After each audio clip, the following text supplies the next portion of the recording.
Hello, আমি তন্ময়।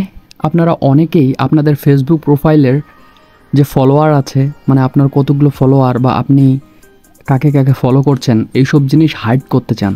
তো আসুন আজকের ভিডিওতে সেটাই দেখে নেই কীভাবে হাইড করা যায় খুব কম সময়ে।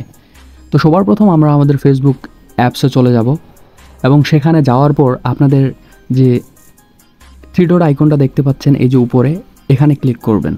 এখানে ক্লিক করার পরে একটু স্ক্রল করে নিচে আসতে হবে, সেটিংস অপশনটা দেখতে পাচ্ছেন, এখানে প্রেস করবেন।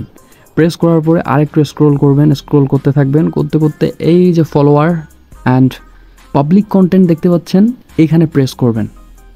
এইখানে প্রেস করার পরে আপনারা দেখতে পাচ্ছেন যে who can see your followers on your timeline.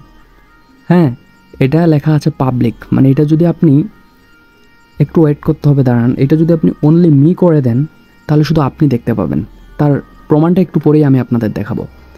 এখন এখানে আরেকটা লেখা আছে যে who can see the people page and list you follow. মানে কথা হলো যে আপনি কোন কোন মানুষকে ফলো করছেন এবং কোন কোন পেজকে ফলো করছেন, সেটা আপনি কি করতে চান, পাবলিক করতে চান না অনলি মি করতে চান। আপনি যদি মানুষকে দেখাতে চান তাহলে অবশ্যই পাবলিক করে দেবেন। আপনি যেহেতু মানুষকে দেখাতে চান না সেহেতু আপনি অনলি মি করে দিবেন। আপনার কাজ হবে অনলি মি করে দেওয়া, তাহলে শুধু আপনি দেখতে পাবেন, অন্য কেউ দেখতে পাবে না।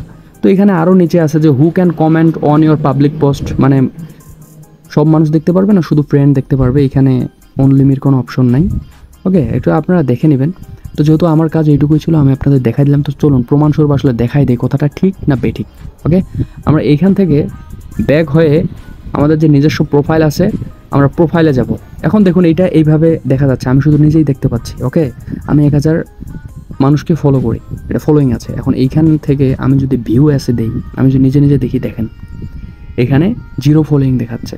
মানে যখন কেউ আমার প্রোফাইলটা চেক করবে, দেখবে, তখন কেউ আর দেখতে পারবে না আমি কাকে কাকে ফলো করতেছি। তো ভিডিওটা এখানেই।